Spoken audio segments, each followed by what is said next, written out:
Hello guys, हमारे YouTube channel DK sir में आप सभी का स्वागत है। आज का हमारा टॉपिक है कक्षा 10 के विज्ञान यानी बोर्ड पेपर को देखते हुए, आपके बोर्ड पेपर की नज़दीकी को देखते हुए सबसे इम्पॉर्टेंट टॉपिक का विज्ञान में मानव नेत्र में जो आपको पूछा जाता है आपसे कि मानव नेत्र क्या होता है, मानव नेत्र कितने प्रकार के होते हैं, उसमें दूर दृष्टि दोष और निकट दृष्टि दोष क्या होता है, इसके बारे में आपको जानकारी यहाँ पे मिलेगा।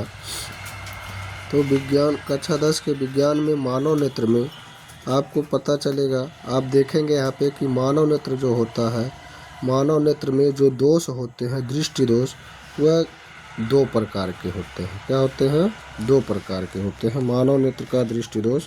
ध्यान से देखेंगे, देखिए दृष्टि दोष जो है वह दो प्रकार के होते हैं, दूर दृष्टि दोष और निकट दृष्टि दोष। तो आप यहाँ पे एक एक आप एक्सप्लेन देखते चलेंगे। दूर दृष्टि दोष यानी ऐसे आप देखेंगे, समझने के लिए सबसे इजी तरीका यानी जैसे इसका नाम है उसके उल्टा इसका काम है। यानी ऐसा नहीं है कि दूर दृष्टि दोष का मतलब ये है कि हमको दूर का वस्तु नहीं, दूर जैसे अभी आपको बताए कि जैसे इसका नाम उसके उल्टा इसका काम, यानी जिस तरह का नाम होगा उसके उल्टा इसका ये दोष आपको देखने को मिलेगा। जैसे वह दोष जिसमें दूर की वस्तु स्पष्ट रूप से दिखाई दे परंतु नज़दीक यानी पास की वस्तु स्पष्ट रूप से दिखाई ना दे, दूर दृष्टि दोष कहलाता है।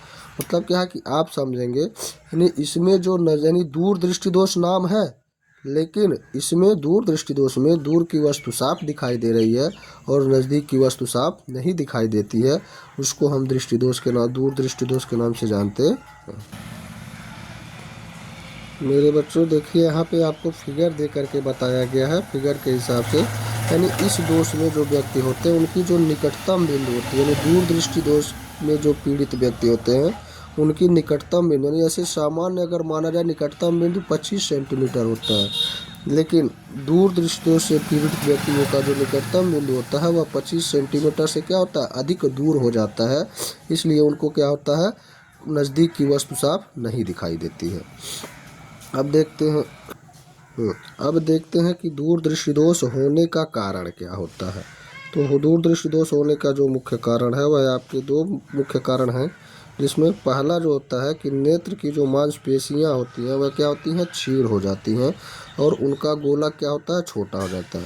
यानी इस नेत्र में जो मांसपेशियां आपको दिखाई देंगी वह क्या हो जाएंगी, क्षीण यानी क्षरण हो जाता है, वह टूटने लगता है। और ये देखिए इसका गोलक लास्ट में जाते जाते रेटिना के पीछे क्या हो जा रहा है, छोटा हो जा रहा है, एकदम वह छोटा हो जा रहा है।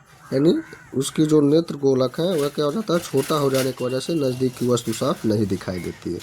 दूसरा है नेत्र लेंस की वक्रता का कम होने से फोकस दूरी अत्यधिक हो जाती है। यानी जो इसकी फोकस दूरी है नेत्र लेंस की, ये क्या होती है, नेत्र लेंस की फोकस दूरी क्या होती है, कम हो जाती है, इसलिए उसकी वक्रता भी क्या होती है, यानी ये नेत्र लेंस जो होता है इसकी वक्रता, यानी ये जो वक्र इसका बनता है, यानी वक्रता जो देखते हैं तो क्या हो जाती है, कम हो जाती है और फोकस दूरी भी क्या होता है, अधिक दूर बनना शुरू हो जाता है, इसलिए भी दूर दृष्टि दोष होता है।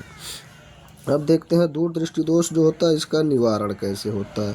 तो दूर दृष्टि दोष का निवारण करने के लिए हम देखेंगे कि इसमें उत्तल लेंस यानी अभिसारी लेंस का प्रयोग किया जाता है, और अभिसारी लेंस यानी उत्तल लेंस का प्रयोग करके हम दूर दृष्टि दोष का निवारण कर सकते हैं।